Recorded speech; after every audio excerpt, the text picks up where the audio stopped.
30 दिन के सरकार का आकलन करें।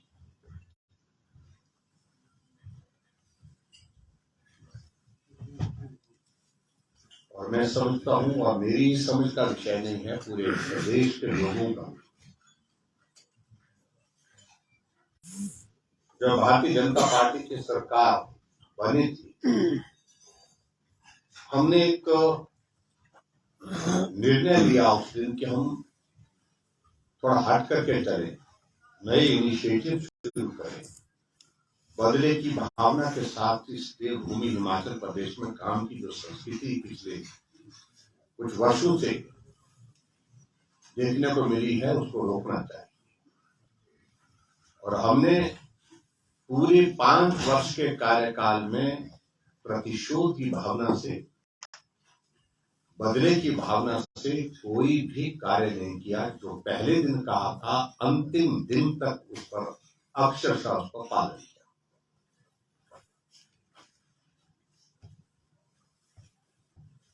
और यहां हिमाचल प्रदेश में वर्तमान सरकार ने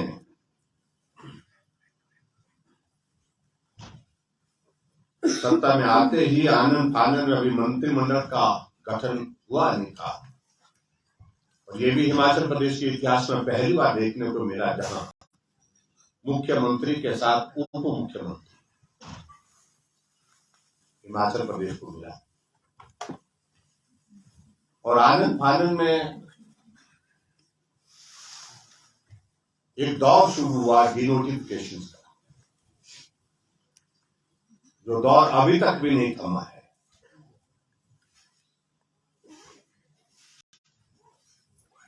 अगर व्यवस्था परिवर्तन के संदर्भ में अगर माननीय मुख्यमंत्री की बात कह रहे हैं, तो उसका अभिप्राय क्या है?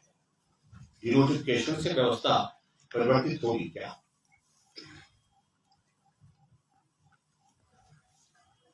किसी भी सरकार को 5 साल का मैंडेट होता है, 5 साल का कार्यकाल होता है।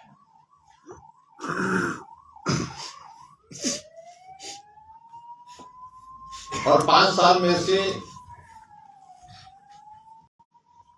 वर्तमान सरकार ने पूरे एक फाइनेंशियल ईयर की सारी जो भी हमने जनहित में निर्णय लिए थे, उन निर्णयों को रिव्यू करने के साथ साथ में जो संस्थान खोले थे, उनको डिनोटिफाई करने की प्रक्रिया की।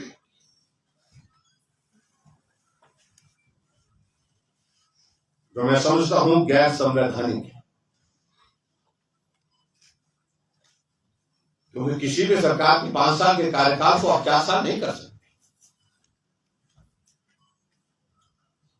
अगर यही क्रम रहा तो आने वाले समय में ये भी परिस्थिति होगी कि 5 साल के निर्णयों पर भी विचार करने के बाद वो भी रद्द किए जा सकते हैं। पॉपुलर मैंडेट किसी गवर्नमेंट को है, तो निर्णय उन्होंने अपने सरकार के दौरान लिए हैं, उनको रद्द करने के लिए प्रक्रिया का होना बहुत आवश्यक है। वो रिव्यू करते, रिव्यू करने के बाद उसके बाद आगे बढ़ते, जहां उनको लगता है जस्टिफाई नहीं हो पा रहा है कोई इश्यू, तो उसके बारे में विचार करते। और ऐसी परिस्थिति की 1952 की एक पुलिस चौकी सुंदरनगर के डहर में खुली हुई, उसको भी डिनोटिफाई कर दिया। ऐसा एक जनूब चढ़ गया कि बंद कर दो। और हिमाचल के इतिहास में इस बात को आप लोगों ने देखा होगा कि सरकार बनने के साथ साथ में इंडस्ट्री बंद, यानी कि सीमेंट इंडस्ट्री बंद हो गई, जो आज तक हिमाचल प्रदेश में हुई नहीं। इंडस्ट्री के इश्यूज आते हैं, यूनियन के इश्यूज आते हैं, आपस में बैठ करके उनको सॉर्ट आउट करने का मैकेनिज्म डेवलप करना पड़ता है। और हिमाचल जैसे छोटे से प्रदेश के लिए सीमेंट इंडस्ट्री सबसे बड़ी इंडस्ट्री है, और 2 इंडस्ट्री में ताले लगे। हजारों लोगों को जिनको रोजगार मिलता था, ट्रक ऑपरेटर्स हैं, उनके परिवार हैं, जो एम्प्लॉय वहां पर काम करते थे, वो सड़कों पर आ गए। और 1 महीने का कार्यकाल हो गया, लेकिन उसके बावजूद भी उस समस्या का समाधान अभी तक भी नहीं हो पाया। इंडस्ट्री बंद। पीएससी में डॉक्टर बैठे, सीएससी में डॉक्टर बैठे हैं, सिविल हॉस्पिटल में डॉक्टर बैठे हैं, डॉक्टर पेशेंट का ट्रीटमेंट कर दिए, लेकिन उसके बाद डिनोटिफाई करके ताला लगा दिया।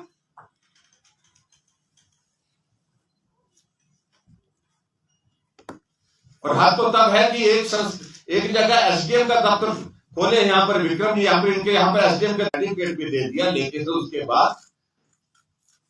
बाद डिनोटिफाई कर दिया। एक्शन पीडब्ल्यूडी का बैठा हुआ, आईपीएस का बैठा हुआ, इलेक्शन बोर्ड का बैठा हुआ 6-6 महीने से काम कर रहे हैं, 7-7 महीने से काम कर रहे हैं, लेकिन उसके बावजूद अब ताला लगा दिया। तहसीलदार 6-6 महीने से बैठे हुए, तहसीलें बंद कर दी, सब तहसीलें बंद कर दी। एक तरह की अनार्की जिसको बोलते हैं कि पूरे समाज में इस प्रकार से फैल गई, और परिणाम उसका देखा होगा आप लोगों ने। 1 सप्ताह की सरकार बनने के बाद लोग सड़कों पर आ गए। आज तक के इतिहास में हिमाचल प्रदेश में कहीं देखने को नहीं मिला। क्या यही व्यवस्था परिवर्तन है? प्रश्न ये खड़ा हो गया।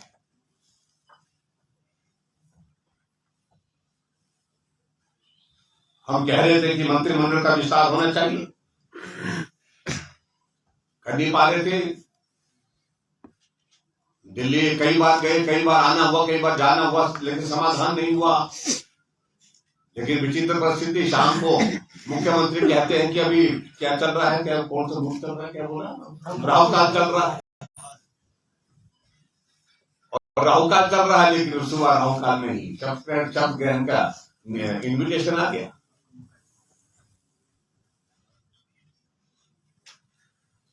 मंत्रिमंडल का विस्तार हुआ है, मैं उसमें सभी मंत्रियों को बधाई देता हूं, लेकिन मेरा यह मानना है कि हिमाचल प्रदेश में जो मंत्रिमंडल का वर्तमान में जो गठन हुआ है वो उसका बहुत बड़ा असंतुलन है, क्षेत्रीय असंतुलन है, और उसके साथ साथ में और भी जातीय असंतुलन है।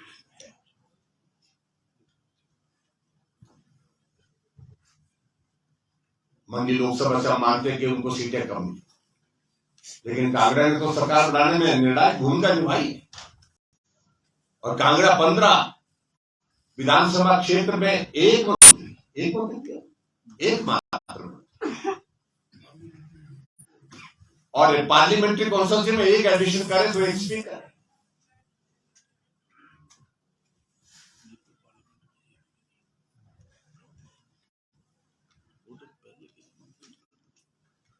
लेकिन उसके बावजूद जो लोग विधायक नहीं है और विधायक नहीं होने के बावजूद उनको कैबिनेट मंत्री दर्जे दिए गए हैं, एक नहीं 3 उसमें हो गए।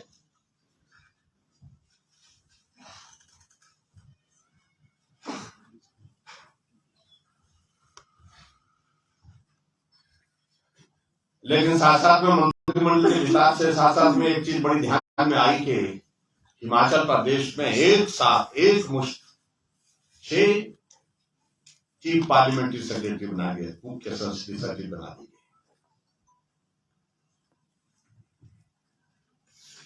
और 6 पार्लियामेंट्री सेक्रेटरी बनाएंगे।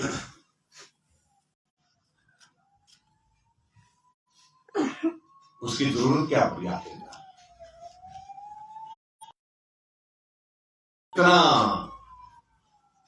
अविश्वास का भाव क्यों है कांग्रेस पार्टी के अंदर के? भाग ना जाए, चले ना जाए, छोड़ ना जाए, ये एक परिस्थिति इस प्रकार की पैदा हुई है,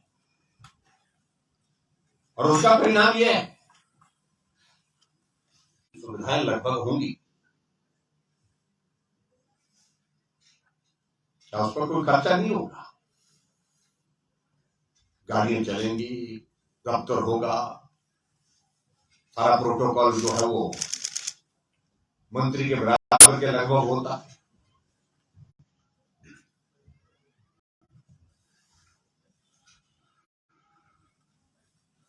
और उस तरह से तो सीपीएस के संदर्भ में मैं इतना जरूर कहना चाहता हूं कि पहले भी इन्होंने 9 सीपीएस बनाए थे, शायद मैं 2013 में बनाए थे।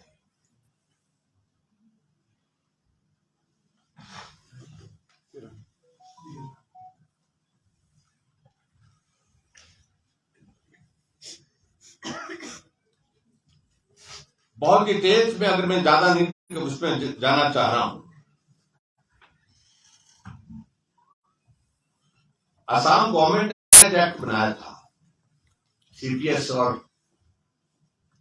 पीएस के लिए, parliamentary secretary and chief parliamentary secretary, और जिसको हाई कोर्ट गुवाहाटी ने जो है उसको उसमें ये पूछा था हाई कोर्ट ने कि भी क्या विधानसभा को ये एक्ट को बनाने का अधिकार है, और अल्टीमेटली हाई कोर्ट ने भी कहा ये अधिकार नहीं है।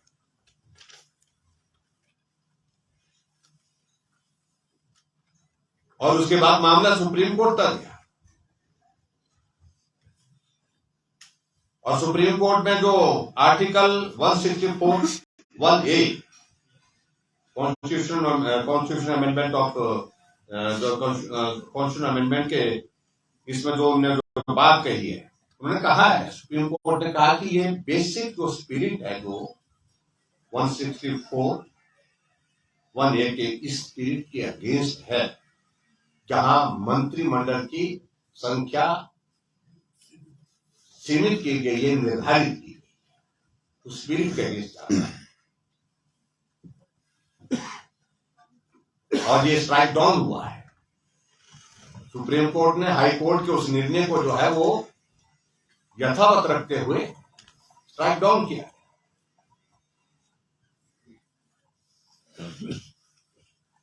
और उसी तरह से मैं कहना चाहता हूं कि मणिपुर में 2021 में फिर वो भी सुप्रीम कोर्ट में गए थे, और उस मणिपुर ने कहा था कि जो हमने जो सीपीएस बनाए हैं उनको यथावत स्थिति में रहने दिया जाए,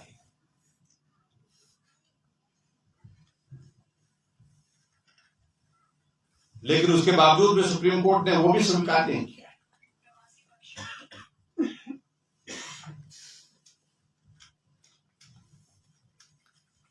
और मणिपुर की गवर्नमेंट इसी बात को लेकर भी गई थी कि विधानसभा को अधिकार है किसी एक्ट को बनाने का, लेकिन उसके बावजूद सुप्रीम कोर्ट ने उसको भी स्ट्राइक डाउन किया।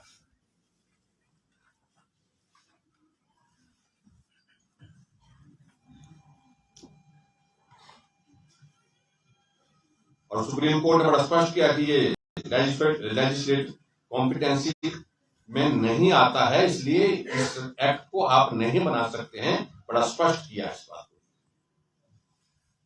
और उसी तरह से दिल्ली स्टेट में 21 सीपीएस बनाए थे, पीएस और सीपीएस बनाए, लेकिन हाई कोर्ट ने उस सारी चीज को भी कहा कि ये नहीं किया जा सकता है। इस बात को स्पष्ट करने से पहले, जब जजमेंट रिजर्व थी, उससे पहले ही दिल्ली गवर्नमेंट ने सारे के सारे जो है वो जो सीपीएस और पीएस थे, चीफ पार्लियामेंट्री सेक्रेटरी और पार्लियामेंट्री सेक्रेटरी जो है उनको विड्रॉ कर दिया था, उनको वापिस लिया। लेकिन उसके बावजूद बड़ी हिम्मत के साथ यहाँ हिमाचल प्रदेश सरकार ने निर्णय किया कि हम हिमाचल प्रदेश में बनाएंगे सीपीएस, और सीपीएस बनाए, और सीपीएस बनाने की संख्या भी उन्होंने बहुत बड़ी संख्या 6 लोगों को एक साथ बनाया है।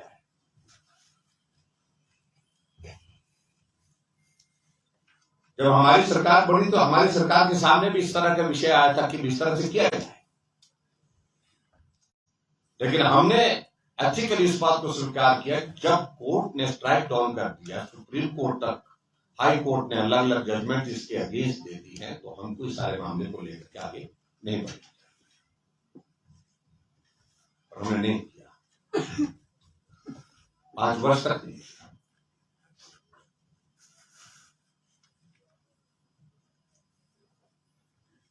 इसलिए एक बात बड़ी साफ होती है कि वर्तमान सरकार को प्रदेश के भले के लिए, प्रदेश हित में कुछ काम करना है, ऐसी मंशा ही नहीं।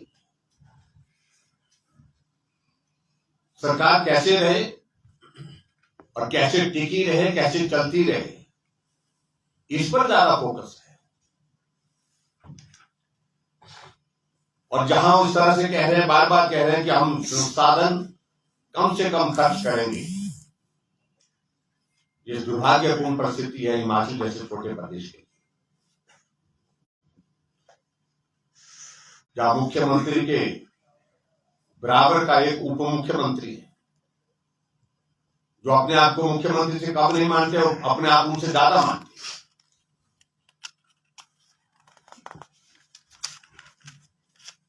तो सार्वजनिक रूप से इस बात का जिक्र करते फिर रहे हैं कि ये mandate was not for particular person, ये मेरा संघर्ष है, मैंने मेहनत की है। उनकी मामला है, पार्टी का मामला, उस सारे मामले को लेकर के मैं ज्यादा नहीं बोलना चाह रहा हूं।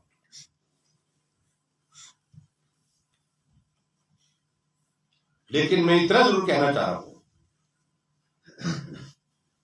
जिस प्रकार की परिस्थिति वर्तमान सरकार की है, वो चारों तरफा एक हास्यास्पद परिस्थिति बन गई है।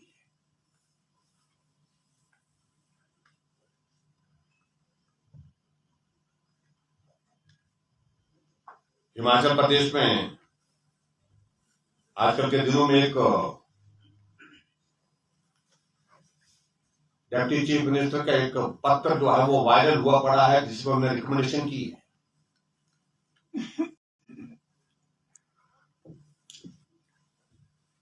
और जिसमें इन्होंने कहा कि मेरे जिम्मे आप लोगों ने संघर्ष के लिए जिम्मा लगाया था, भारतीय जनता पार्टी की सरकार के खिलाफ, मैंने उसको पूरा किया। और जिसमें उन्होंने इस बात का भी जिक्र किया कि हिमाचल प्रदेश में ये जनादेश एक व्यक्ति विशेष के लिए नहीं है, ये ज्वाइंट लीडरशिप में चुनाव लड़ा गया।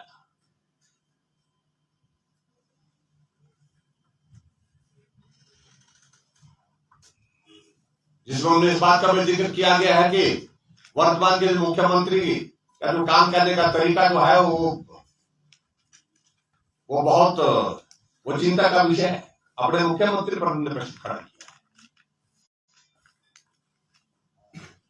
जिन लोगों ने पार्टी के लिए कंट्रीब्यूट किया है, पार्टी के लिए योगदान दिया है, उन लोगों को नजरअंदाज किया जा रहा है। इसलिए मैं 3 नामों की संस्तुति करता हूं। 3 नाम उसमें लिख करके हमने भेजे कि इन 3 लोगों को, 3 विधायकों को हिमाचल प्रदेश मंत्रिमंडल में शामिल किया जाए। 1 महीने के कार्यकाल में यह परिस्थिति आ गई कि उप मुख्यमंत्री के खिलाफ पार्टी के राष्ट्रीय अध्यक्ष जी को लिख रहा है।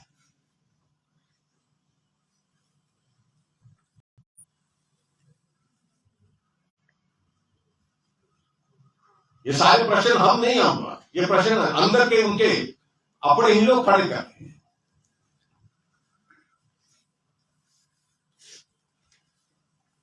और उन्होंने इस बात को भी जिक्र किया है कि उस पत्र में कि जो वर्तमान जो परिस्थिति हिमाचल प्रदेश में है, वो उसको देखते हुए मुझे दुख है।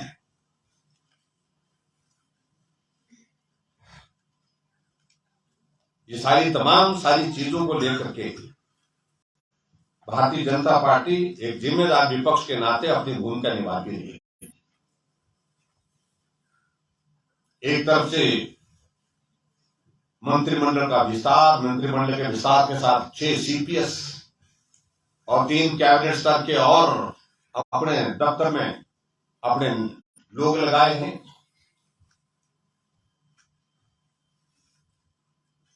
और दूसरी तरफ एक निर्णय साथ में और किया जाता है कि हिमाचल प्रदेश में डीजल की कीमतों पर 3 रुपए की बढ़ोतरी पर लीटर के हिसाब से होगी, वैट पर इंक्रीज कर। जो हमने महंगाई जब डीजल में और पेट्रोल में आई थी, तो उस वक्त हमने कम किया था, डीजल पर भी, पेट्रोल पर भी।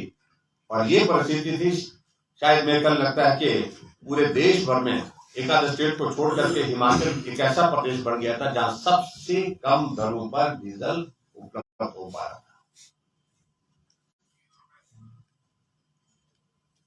हम इस बात को समझते हैं कि आखिरकार मंत्रिमंडल का एक्सपेंशन हुआ है, सीपीएस इतने सारे बनाए गए हैं, मंत्रिमंडल के अतिरिक्त जो है कैबिनेट दर्जे के साथ और बहुत सारे लोग हिमाचल प्रदेश में सरकार में हैं और अभी आने वाले समय में और होने वाले, उनका खर्चा चलाने के लिए वो जरिया ढूंढना पड़ेगा। लेकिन डीजल की कीमतें बढ़ा करके गरीब लोगों से आपने इस प्रकार से जो ये बोझ डाल करके उनके लिए जीवन और भी कठिन कर दिया। डीजल का मतलब, डीजल में इंक्रीज का मतलब है कि सब चीजों पर महंगाई, सारी चीजों पर महंगाई। और हिमाचल एक ऐसा प्रदेश है जहां पर सड़क मार्ग से ही एकमात्र एक माध्यम है ट्रांसपोर्टेशन का। चाहे हिमाचल कोई प्रोडक्ट तैयार करके बेचता है तो भी वही है ट्रांसपोर्टेशन का माध्यम। और उसके साथ साथ कोई अगर हिमाचल प्रदेश में हमने कोई चीज लानी है, खरीद करके लानी है, लेनी है, मार्केट से लेनी है, तो ट्रांसपोर्टेशन का माध्यम मात्र एक है और वो है सड़क। इसके कारण गरीब लोगों के ऊपर बहुत बहुत बड़ा बोझ पड़ेगा।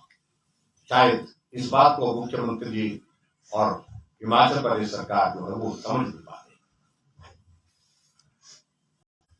ये तमाम सारी चीजों को लेकर के मुझे सिर्फ इतना ही कहना है, मित्रों, हम नहीं चाहते थे कि हम अभी बोले,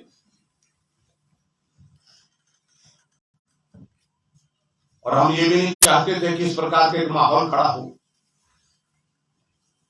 लेकिन परिस्थितियां इस प्रकार की खड़ी कर दी। और ये हिमाचल प्रदेश में हमें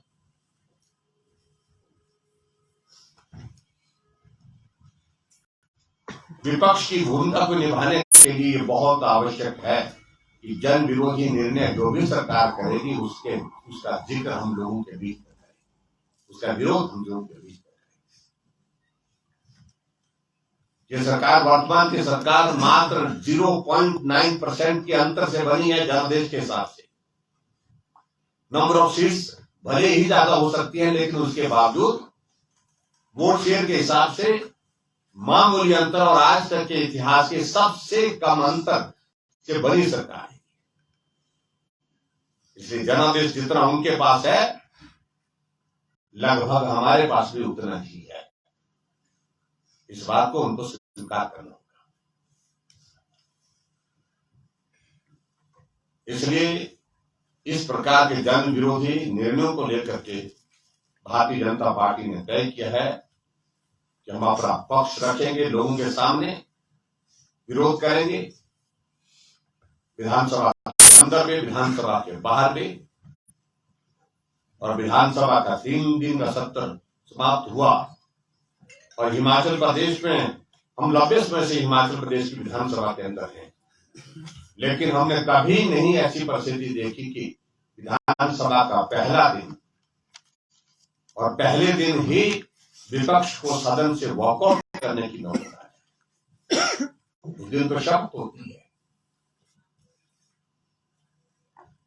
और वहां पर भी धर्मशाला में एक नहीं अनेक चीजों को लेकर के व्यवस्थाओं में जो अव्यवस्था थी वो देखने को मिली है। चाहे वो विधानसभा के अंदर दर्शक दीर्घा में, चाहे वो वीआईपी गैलरी में बैठे हुए लोग जो है हाउस के अंदर मोबाइल लेकर के वीडियो बना रहे। ऐसी सारी चीजों को लेकर के वो जिक्र हमने वहीं पर कर दिए हैं। उसके संदर्भ में मैं ज्यादा नहीं कहना चाहता हूं। नई सरकार बनी है, हमने कहा कि हिमाचल प्रदेश में सरकार बनी है, हमारी उनसे शुभकामनाएं। हमने ये भी कहा है कि हिमाचल प्रदेश में सरकार अगर जनहित में कोई निर्णय लेगी तो हमारा सहयोग होगा, लेकिन साथ में ये भी बात कही है हमने कि अगर जनहित में अगर कोई निर्णय नहीं होगा तो हम विपक्ष की भूमिका बहुत दमदार तरीके से निभाएंगे। तो मुझे इतना ही कहना था। बहुत बहुत धन्यवाद। जैसे आपने कहा कि नोटिफिकेशन वाला एक बड़ा मुद्दा है जिसको लेके आपका दूसरा फ्यूल प्राइस वाला है, तीसरा सीमेंट वाला है।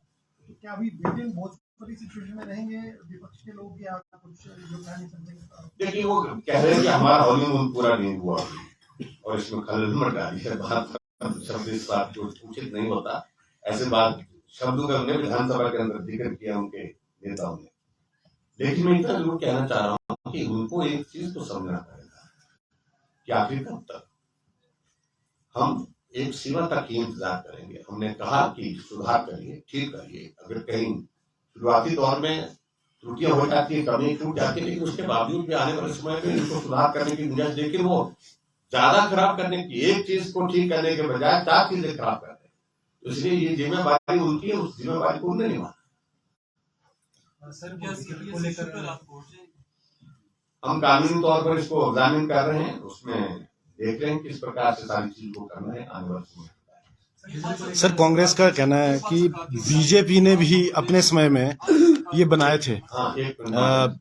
आईटी वाले बनाए थे, पॉलिटिकल एडवाइजर बनाए थे और ये अपना मीडिया एडवाइजर भी बनाए थे। तो वो कह रहे हैं कि अब हमने बनाए तो हमारे लिए क्यों एतराज? हाँ, इस पर मैं एक सवाल ये करना चाह रहा हूँ कि सरकार बार-बार एक बात कह रही है कि आप देश पर 26,000 करोड़ का कर्जा डाल, जबकि आप मुझे लगता है कि उनके आंकड़ों में अभी क्लैरिटी नहीं हो पाई। उनको इस बात को समझना होगा कि जो पिछला जो उनका कार्यकाल, सामान्य कार्यकाल, हमने उनसे कम लूटी। ये जानकारी उनको होनी चाहिए। जो फिगर्स वो प्रस्तुत करने की कोशिश कर रहे हैं, हम कोविड के दौर में से, और वो तो उनका दौर तो कोविड का भी था। उसके बावजूद हमसे ज्यादा लोन लेने के, हमने जो लोन की जो लिमिट थी उसको कभी हमने उसके मुताबिक लोन नहीं लिया, कम लिया उसके मुताबिक। अभी हाल ही में बजट में आपने देखा होगा, बजट सत्र में जो है वो लिमिट बढ़ा दी। इसका मतलब क्या है? 3,000 करोड़ रुपए ऋण अभी लेने वाले को आने वाले समय में। अब वो देखते हैं कैसे ऋण लेंगे। इस प्रकार से सारी सिचुएशन सरकार के मंत्रिमंडल के सिलेक्शन को विपक्ष किस तरह से देखता है? क्या चीज? और सुक्खू सरकार ने जो मंत्रिमंडल का सिलेक्शन किया है उसको विपक्ष किस तरह से देखता है? हमारा नजरिया तो ये बड़ा साहब जैसा है कि उसमें व्यापक स्तर पर जो है असंतुलन है। हम ही नहीं कह रहे हैं, सब लोग कह रहे हैं। क्षेत्रीय और जातीय दोनों तरफ से जो है असंतुलन है। मंडी को मात्र एक मंत्री और कांगड़ा पार्लियामेंट्री कॉन्स्टिट्यूंसी, जहां उनको बहुत बड़ा समर्थन मिला है, सहयोग मिला है, वहां से मंत्री एक मिला और एक स्पीकर मिले। सर, मंडी से तो सीटें नहीं ना दी।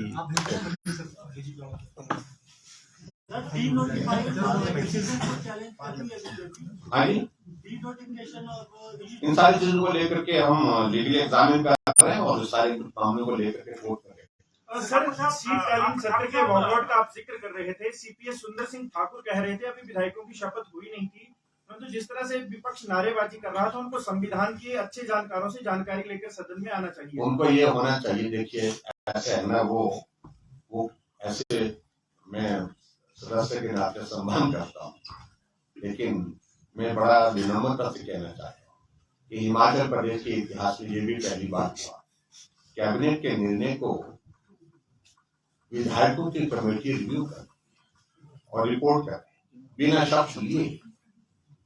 और कैबिनेट के निर्णय को रिव्यू करने की ताकत जो है वो कैबिनेट में ही होती है। रद्द करने की, बदलने की अगर ताकत होती है वो कैबिनेट पे ही होती है। कैबिनेट बनी नहीं, सारे एक साल के कैबिनेट के हमारे निर्णय रद्द करने लग पाए।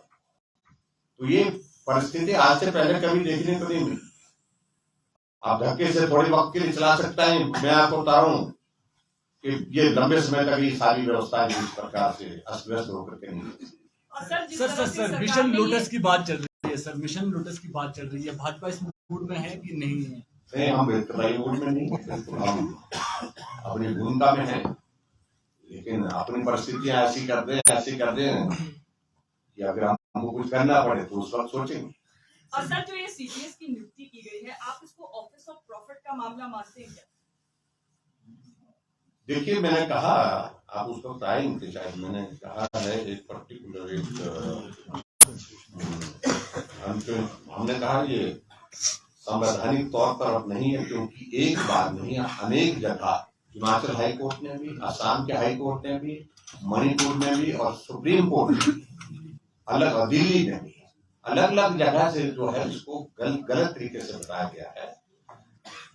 और उसमें जो आर्टिकल 164(1)(a) है, जो कॉन्स्टिट्यूशन अमेंडमेंट है, उसकी स्पिरिट के अगेंस्ट इसको माना गया है और इसको कहा, सुप्रीम कोर्ट ने कहा कि इसको नहीं किया जा सकता।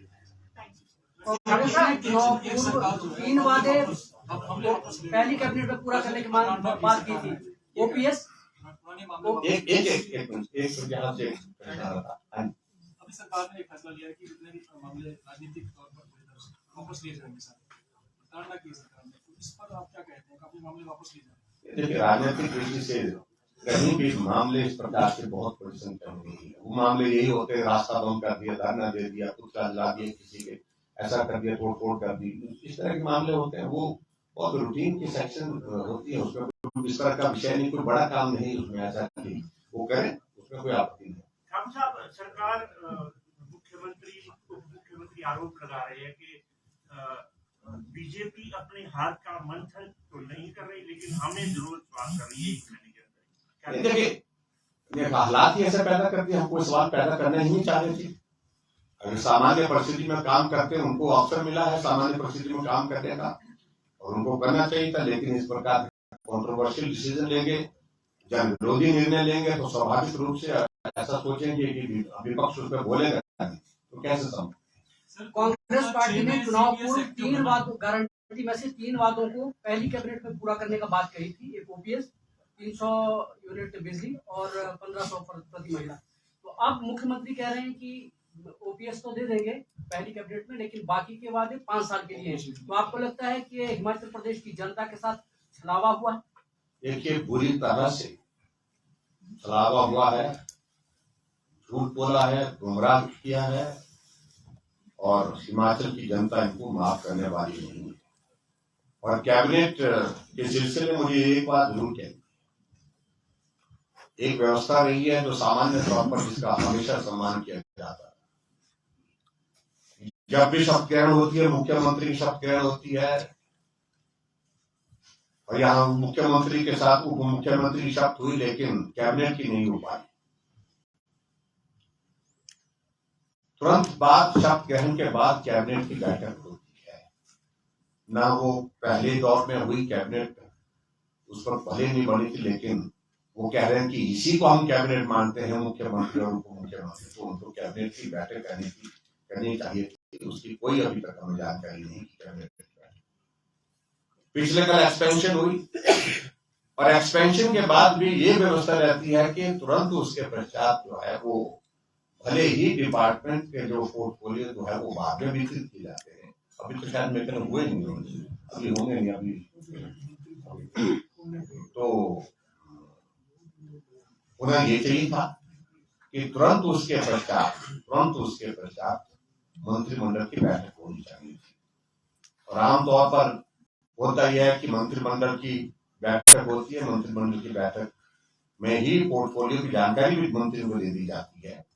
अगर नहीं देते हैं तो उसके बाद शाम तक हर हालत में दी जाती है, लेकिन पिछले कल की शाम तो हो गई, आज की भी शाम होने वाली है। मुझे मालूम नहीं अभी तक वो मंत्रिमंडल में मंत्री को क्या क्या महकमा दिया गया है, जानकारी। ठाकुर साहब, इलेक्शन में ओपीएस बहुत बड़ा मुद्दा रहा।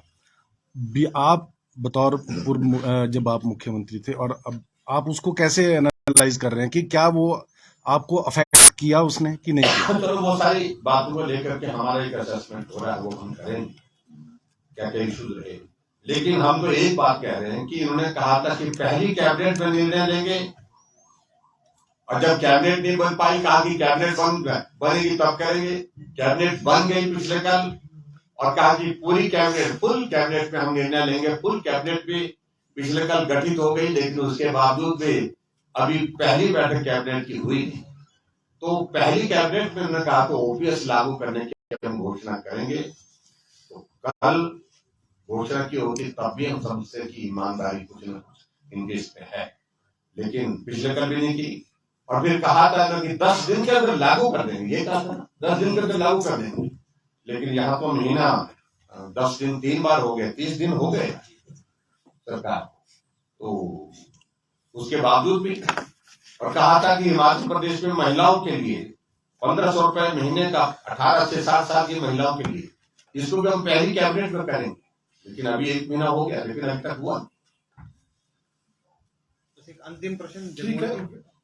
सर आपने कहा सीपीएस को लेकर कानूनी राय ली है। सर 2006 का एक्ट बनाया हुआ है, शायद आप भी विधानसभा में, उसके बाद आपकी भी सरकार हुई, तो क्या आपने उस समय इसको रिव्यू नहीं किया? देखिए, अभी उस सारे विषय को लेकर के हमने बड़ा स्पष्ट कर दिया इस बात को कि ये मामला जो है वो सब जुडियस रहा, उस वक्त में सब जुडियस रहा, इसलिए उसका आगे नहीं बढ़ेगी। और आज जब सारी स्थिति, अब 2021 का मैंने जिक्र कर दिया, मणिपुर का तो 2021 का लेटेस्ट है वो, जहां सुप्रीम कोर्ट ने बड़ा साफ शब्दों में कहा कि प्रदेश सरकार को ये जो एक्ट बनाने की इजाजत ही नहीं है, अधिकृत ही नहीं है। तो थैंक यू वेरी मच, बहुत बहुत धन्यवाद। चाय रेडी है। चाय